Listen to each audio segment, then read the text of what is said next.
Chadha, mister Chadha. क्या BJP Bharat देश में निष्पक्ष चुनाव खत्म करना चाहती है? क्या भाजपा की सरकार लोकतंत्र की कोई अहमियत नहीं समझती? क्या भाजपा की सरकार के लिए संवैधानिक संस्थाओं की कोई अहमियत नहीं है?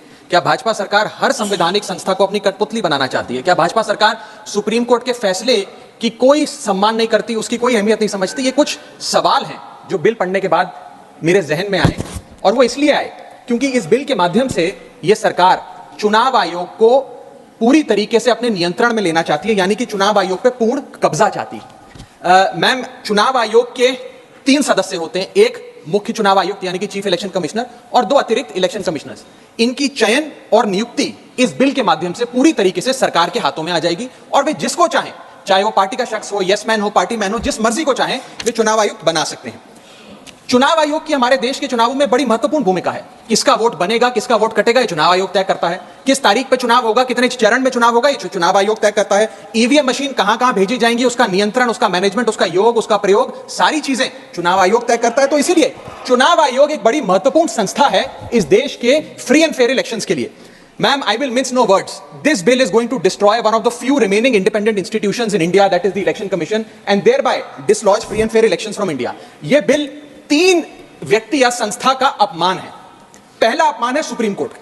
क्यों? क्योंकि सुप्रीम कोर्ट ने इसी साल मार्च 2 को 2 मार्च 2023 को 5 जजों की संवैधानिक पीठ ने सर्वसम्मति से एक फैसला दिया, और वो फैसला यह था कि सरकारी हस्तक्षेप, सरकार का कोई भी दखल चुनाव आयोग की नियुक्ति में नहीं होना चाहिए। यह खत्म करने के लिए हम एक समिति का गठन करते हैं। उस समिति के गठन से मुख्य न्यायाधीश को हटाकर एक कैबिनेट मंत्री को डालकर उसका संतुलन बिगाड़ने का काम और सुप्रीम कोर्ट के फैसले को पलटने का काम इस सरकार ने किया, ताकि एक ऐसी व्यवस्था बन जाए जिसमें जो शख्स ये चाहे वही चीफ इलेक्शन कमिश्नर बनेगा।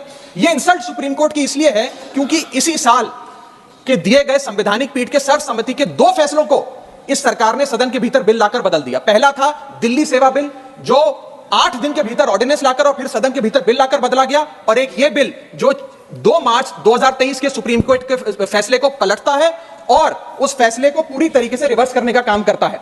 मैं आपको यह बताना चाहूंगा कि यह सरकार इस बिल के माध्यम से एक प्रकार से सुप्रीम कोर्ट को खुली चुनौती दे रही है कि आपको जो फैसला देना है दीजिए, अगर हमें पसंद नहीं आएगा हम बिल लाकर उस फैसले को पलट देंगे।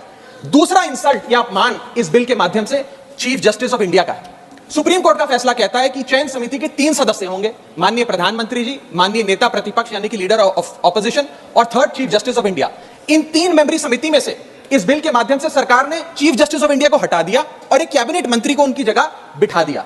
चीफ जस्टिस ऑफ इंडिया से इतना परहेज कि साफ तौर पे उन्हें इस समिति से हटाने के लिए इस बिल को लाया गया। मैं सरकार को याद कराना चाहूंगा कि समय समय पर इलेक्टोरल रिफॉर्म्स के लिए इस देश में कमेटियां बनी, और अधिकांश कमेटियों ने यह फैसला दिया, यह रिपोर्ट दी, यह सजेशन दिया कि समिति के भीतर चीफ जस्टिस ऑफ इंडिया यानी कि इस देश की न्यायमूर्ति को जरूर होना चाहिए, चाहे वो तारकुंडे कमेटी हो, दिनेश गोस्वामी कमेटी हो, वोरा कमेटी हो, इंद्रजीत गुप्ता कमेटी हो, जीवन रेड्डी कमेटी हो, या फिर इसी सरकार की लॉ कमीशन की रिपोर्ट हो।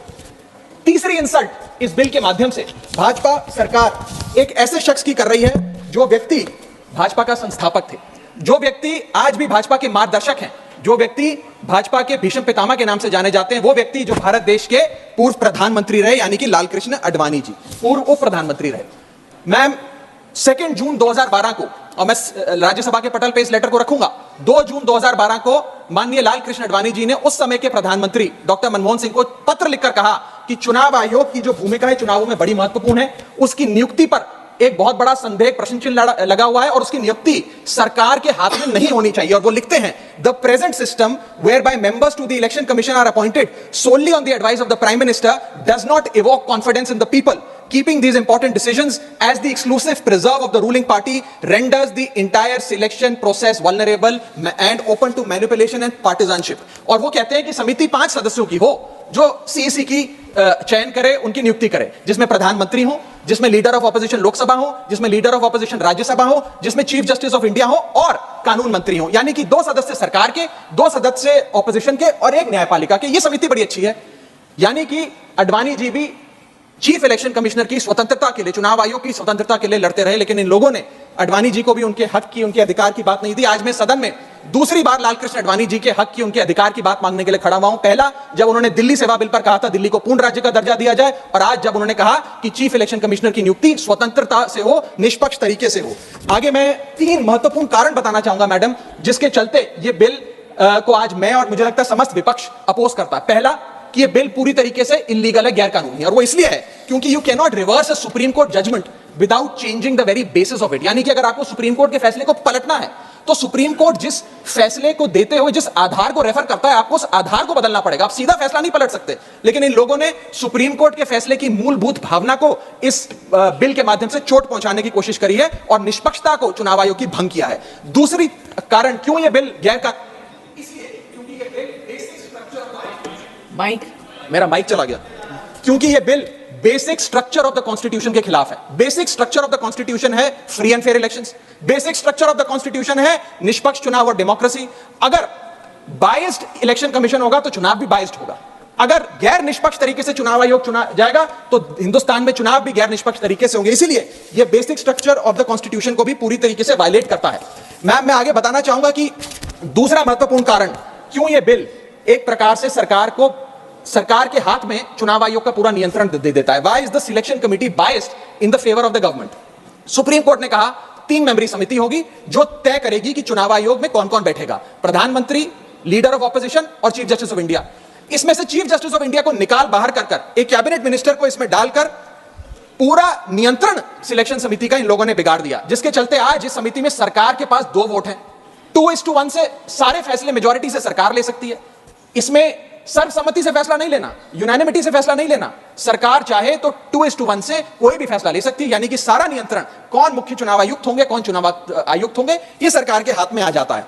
और ये एक ऐसी व्यवस्था बनाता है कि एक पार्टी मैन, एक यस मैन चुनाव आयुक्त बन सकता है। वो दिन भी दूर नहीं कि चाहे भाजपा अगर कल तो संबित पात्रा को चीफ इलेक्शन कमिश्नर बना सकती है मैडम, और 2:1 के रेशियो से संबित पात्रा देश के चीफ इलेक्शन कमिश्नर बन सकते हैं। आप सोचिए कि ये कितना खतरनाक होगा अगर वो चीफ इलेक्शन कमिश्नर बन गए। मैं आगे चलता हूं। पैरा 9 इस सुप्रीम कोर्ट जजमेंट का कहता है, the executive alone being involved in the appointment ensures that the commission becomes and remains a partisan body and the branch of the executive. The independence of the commission is intimately interlinked with the process of appointment. यानी कि supreme court ये कहता है कि चयन का जो पूरा प्रोसेस है वो पूरी तरीके से इलेक्शंस कैसे होंगे, फ्री होंगे कि फेयर होंगे, वो तय करता है। मैं आगे चलता हूं, 14 मिनट है मैडम, अभी तो 6 मिनट बाकी है। सुप्रीम कोर्ट आगे अपने पैरा 186 में हाईलाइट करते हुए कहता है, a person who is weak kneed before the powers that be cannot be appointed as the election commissioner. A person who is in a state of obligation or feels indebted to the person who has appointed him fails the nation and can have no place in the conduct of elections, forming the very foundation of our democracy. An independent person cannot be biased. It is important that the appointment must be overshadowed even by a perception that a yes man will decide the fate of the democracy and all its promises. यानी कि केवल निष्पक्ष चयन ही होना जरूरी नहीं है, निष्पक्ष चयन जनता को नजर आना भी जरूरी है. It must not only be done, it must be seen to be done. ये सुप्रीम कोर्ट बात कहता है. मैं आगे चलता हूं. तीसरा कारण कि क्यों हम इस बिल को अपोज कर रहे हैं वो है कि ये जो प्रपोज्ड सिलेक्शन कमिटी है इसमें कोई चेक्स एंड बैलेंसेस नहीं है. चेक्स एंड बैलेंसेस इसलिए नहीं है क्योंकि सारे फैसले तो सरकार के पक्ष में होंगे, 2 मंत्री सरकार के उसमें बैठे हैं, एलओपी को मात्र फॉर्मेलिटी के लिए इसमें बिठाया गया है, तो एक प्रकार का फिक्स्ड मैच इसमें नजर आता है. अब आप ही सोचिए, 3 मेंबरी समिति है जिसमें माननीय प्रधानमंत्री जी हैं, मान लेते हैं हमारे सदन के लीडर ऑफ ऑपोजिशन मल्लिकार्जुन खड़गे जी उसके सदस्य हैं, और 3rd मेंबर अर्जुन मेघवाल जी कानून मंत्री यहां बैठे हैं, वो हैं.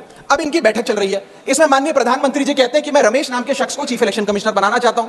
खड़गे साहब कहते हैं कि मैं रमेश को नहीं सुरेश को चीफ इलेक्शन कमिश्नर बनाना चाहता हूं. क्या अर्जुन मेघवाल जी जो इसी सरकार के कानून मंत्री हैं वो प्रधानमंत्री जी को ये कह सकते हैं कि नहीं नहीं नहीं प्रधानमंत्री जी रमेश ठीक नहीं है, खड़गे साहब ने जिसको नॉमिनेट किया है सुरेश मैं भी उसी के हक में वोट देता हूं, उसका चयन हो, वो चीफ इलेक्शन कमिश्नर बने? ये तो हो ही नहीं सकता. तो जो सरकार चाहेगी वही होगा. तो एक प्रकार से निष्पक्षता और स्वतंत्रता चीफ इलेक्शन कमिश्नर की खत्म करने का काम ये करती है. हमने बचपन में एक मुहावरा सुना था, जिसकी लाठी उसकी भैंस. तो ये पूरी तरीके से इस बिल में सिद्ध होता है कि लाठी भी इनकी, तो फिर इस कानून के माध्यम से भैंस भी इनकी. मैं आपको एक और उदाहरण के माध्यम से समझाता हूं. मान लीजिए भारत और ऑस्ट्रेलिया का क्रिकेट मैच हो रहा है. उस क्रिकेट मैच में अंपायर कौन होगा वो एक 3 मेंबर की समिति तय करेगी जो मैच कराएगी. वो 3 मेंबर की समिति में एक ऑस्ट्रेलिया के कैप्टन पैट कमिंग्स होंगे, दूसरे ऑस्ट्रेलिया के प्रसिद्ध प्लेयर डेविड वार्नर होंगे, और 3rd भारत के कप्तान रोहित शर्मा होंगे. अब ये 3 मेंबरी समिति अगर किसी अंपायर को चुनेगी तो वो अंपायर तो हमेशा ही ऑस्ट्रेलिया के साथ होगा क्योंकि 2-1 की बहुमत ऑस्ट्रेलिया के साथ है. तो क्या निष्पक्ष मैच हो सकता है? क्या इंडिया इंडिपेंडेंट मैच खेल सकती है?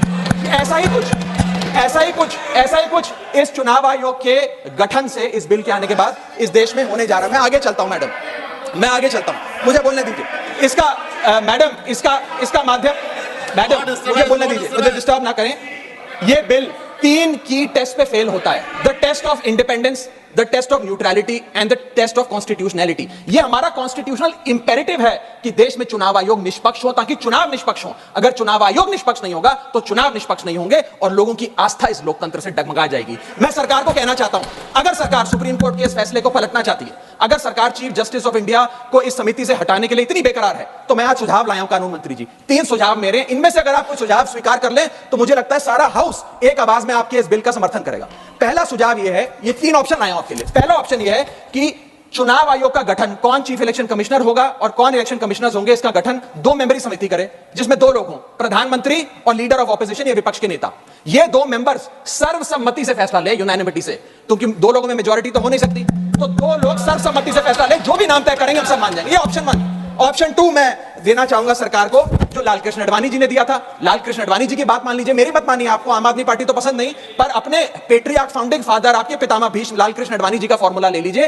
5 मेंबरी समिति, प्रधानमंत्री, कानून मंत्री, leader of opposition in Lok Sabha and Rajya Sabha और चीफ जस्टिस ऑफ इंडिया। ये 5 मेंबरी समिति एक निष्पक्ष चुनाव आयोग का चयन कर लेगी। और तीसरा ऑप्शन, अगर ये दोनों ऑप्शन आपको पसंद नहीं, तो मैं आपको वो ऑप्शन बताना चाहूंगा जो कॉन्स्टिट्यूएंट असेंबली में प्रोफेसर शिबन लाल सक्सेना ने दिया था। वो था कि जो भी नाम ये चयन समिति तय करे, वो नाम सदन के भीतर लाए जाएं और 2/3 बहुमत लोकसभा और राज्यसभा से नाम पास हो जाए, वो आदमी चीफ इलेक्शन कमिश्नर बन जाए। मैं सकारात्मक बहस कर रहा हूं, मैं ऑप्शन लाया हूं। ये इन 3 ऑप्शंस में से कोई भी ऑप्शन चुन लीजिए, सारे विपक्ष को मनाने की, एकजुट करने की जिम्मेदारी मेरी। मैं अंत में अपनी बात समाप्त करने से इतना बस कहना चाहूंगा मैडम कि ये बिल एक डे लाइट रॉबरी है हमारे देश की डेमोक्रेसी की, लोकतंत्र की। इस बिल के माध्यम से भाजपा डेमोक्रेसी को हाईजैक करना चाहती है। And I on behalf of the आम आदमी party oppose this bill, vehemently oppose this bill, because this bill will ensure that India, which is today known as the mother of democracy, will tomorrow unfortunately be known as for mockery of democracy. Mother of democracy से mockery of democracy तक का सफर आप इस bill के माध्यम से तय करने जा रहे हैं। मैं हाथ जोड़कर आपसे विनती करूंगा, इस बिल को वापस लीजिए। लोगों की देश के लोकतंत्र में बहुत आस्था है, उस आस्था से खिलवाड़ करने का काम मत कीजिए। बहुत बहुत शुक्रिया। जय हिंद, जय भारत।